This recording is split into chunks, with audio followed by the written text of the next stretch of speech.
Pepper spray flying, have turned up here to stage a small protest. Some of them now sitting on the road, so bringing protesters pushed to the ground, and flames lighting up the night.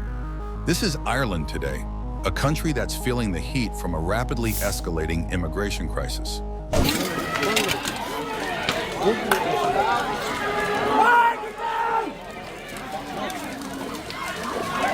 For weeks, Newtown Mount Kennedy was a boiling pot of resentment.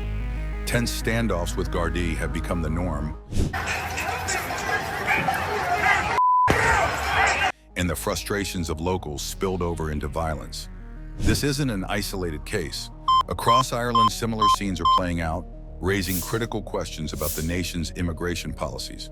With immigration levels rising faster than the country can cope, the cracks are beginning to show. Ireland's rural areas, often under-resourced and unprepared, are being thrust into the center of a national debate, one that's shaking the very foundation of Irish society. At the heart of this controversy lies the question, how did Ireland get here? And why is Ireland, a nation with a rich history of emigration, struggling to find a balance when it comes to welcoming asylum seekers? Let's take a moment to think about Ireland's unique history, especially compared to other Western countries like France or the UK, which were once major colonial powers. Ireland's story is completely different. Instead of colonizing others, Ireland was itself colonized by the English for centuries. After years of struggle and sacrifice, Ireland finally gained independence following World War I. And when it did, the country became a homeland for Catholic Irish people, deeply rooted in the fight to preserve its culture and identity. This strong sense of Irish identity, built on resistance to foreign rule, has shaped the way Ireland sees itself today. Unlike former colonial empires that spread across the globe, Ireland's modern identity was about protecting its own people, its language, and its faith. Catholicism and Irish ethnicity became the core pillars of that identity. I feel very threatened. I'm afraid to go out on my own. My sons won't let me go out on my own. But now, with a rapid influx of immigrants, many Irish people feel that their country's essence is being challenged. For a nation that fought so hard to preserve its culture, the growing diversity has sparked a complex conversation about how Ireland fits into an increasingly globalized world. During the Celtic Tiger years, Ireland's economy was booming, and the country began opening its doors to immigration like never before. But in recent years, that tide has shifted, and dramatically so. Today, Ireland is facing a severe housing and cost of living crisis, and the government's decision to house and support a record number of migrants has sparked widespread frustration. Many Irish citizens feel like the government is pushing an open borders agenda, prioritizing the needs of migrants over its own people. And with rent prices soaring, homelessness at an all-time high, and inflation making it harder for everyday people to get by, that frustration has only deepened. For a lot of people, it feels like the balance is off, like their government isn't looking out for them anymore.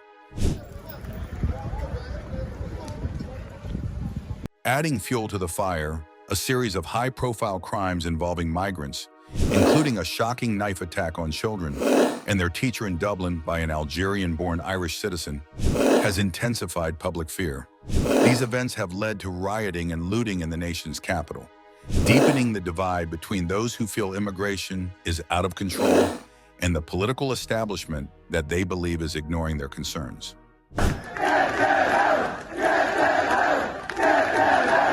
The sentiment against mass immigration was evident when thousands of protesters.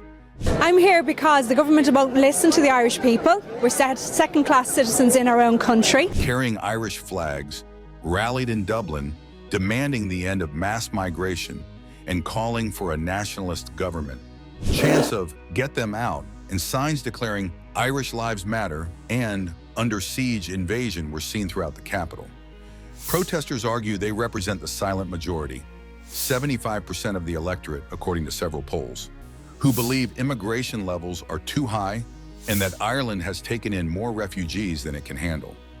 One of the most contentious issues is the perception that migrants, particularly asylum seekers, are being prioritized for housing and welfare benefits, while many Irish citizens are left to fend for themselves. With over 22% of the population now made up of non-citizens, Ireland has one of the highest rates of immigration in the EU. The government's response has been to fast-track accommodations including modular homes for migrants, while homelessness among Irish citizens reaches record levels. Critics argue that this unequal treatment is driving a deep sense of injustice and resentment. The strain on public resources isn't the only concern. Many Irish citizens believe the asylum system is being abused, with claims that many arrivals are economic migrants, not genuine refugees. Frustration is growing, especially over the large numbers of single men from countries like Georgia, Nigeria, and Algeria, who critics argue haven't been properly vetted. Protests have escalated, with riot police deployed in towns like Newtown, Mount Kennedy, where locals objected to a care facility being converted into a shelter for 160 male migrants. Despite widespread unrest, the Irish government has shown no sign of shifting its immigration policies. Low deportation rates and policies, seen as encouraging more migrants, have only fueled frustration. The EU Migration Pact, which the government views as a solution, is criticized as a quick fix that doesn't address the core issues. Meanwhile, new right-wing parties are gaining traction ahead of local and EU elections, stepping into the gap left by mainstream parties that have largely sidestepped immigration concerns. As this crisis deepens, the tension between Ireland's international commitments and the growing frustration of its citizens has taken over the national conversation. The big question is, can the government find a way to balance humanitarian aid with the needs of its own people? One thing's for sure, immigration is going to be a central issue in the political battles ahead. But is anyone rising to the challenge? There might just be an unlikely hero waiting in the wings. In recent months, MMA superstar Conor McGregor has unexpectedly stepped into the political spotlight, becoming a vocal figure on everything from lockdowns to immigration. What began as a few outspoken tweets has escalated into a full-blown political stir, with McGregor positioning himself as the voice of Ireland's silent majority. After the sentencing of a Slovakian migrant for the brutal murders of an Irish woman, McGregor declared, "Ireland, we are at war," tapping into the growing discontent over immigration. 34 people were arrested in a riot in the city's historic center overnight. Tensions hit a breaking point after a shocking stabbing attack on 3 children in Dublin by an Algerian-born Irish citizen, leading to some of the worst rioting in recent history. While some blame McGregor for stoking the unrest, the reality is that long-standing frustrations about migration were already simmering. McGregor, with his massive platform, became an easy scapegoat. Despite calls for his investigation for incitement, McGregor doubled down, tweeting about the dangers posed by mentally deranged non-nationals and criticizing the government's inaction. While he condemned the looting, he continued to highlight public safety concerns. Speculation has grown over whether McGregor is eyeing a presidential run. On X, formerly Twitter, he's hinted at entering politics, even mocking detractors with his usual brash style. His hardline stance on immigration has resonated with many frustrated voters, while the Irish political elite has not welcomed his entry into the conversation. The Deputy Prime Minister even labeled him a disgrace, to which McGregor famously retorted, "I'd like to take this time to apologize to absolutely nobody." Despite skepticism, McGregor's tough stance on immigration resonates with a significant portion of voters, with recent polls showing over 20% would support an anti-immigration candidate or party. Sinn Féin's silence on the issue has contributed to a dip in its approval rating, opening the door for a potential new political movement.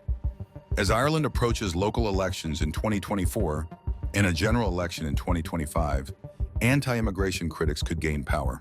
While McGregor would need backing from 20 members of parliament or 4 local authorities to secure a presidential nomination, dissatisfaction with immigration could shift the political landscape in his favor. The idea of McGregor becoming president might seem unlikely, but it wouldn't be the first time a controversial figure disrupted Irish politics. In 2018, businessman Peter Casey shocked the establishment by securing over 20% of the vote after provocative remarks, despite a slow start in the polls. Could McGregor be next? Ireland's current president, Michael D. Higgins, is a populist with Marxist leanings, showing that the Irish electorate has a history of embracing unconventional figures. McGregor, with his larger-than-life persona, could follow that path. However, his presidential bid might falter if Sinn Féin or other parties adopt his hardline immigration stance, potentially undercutting his campaign. But if mainstream politics continues to overlook anti-immigration voters, President Conor McGregor might not be as far-fetched as it seems. Some are also asking, Ireland's immigration crisis really about helping people, or is there a profit motive driving it behind the scenes? Politician Nick Delahanty seems to think the latter. He's taken to Twitter to expose the financial side of the asylum system, revealing how figures like Paul Collins are cashing in. Collins' company, Townbee ULC, reportedly rakes in 4.5 million euros every 3 months from the Department of Children for housing refugees in rundown buildings.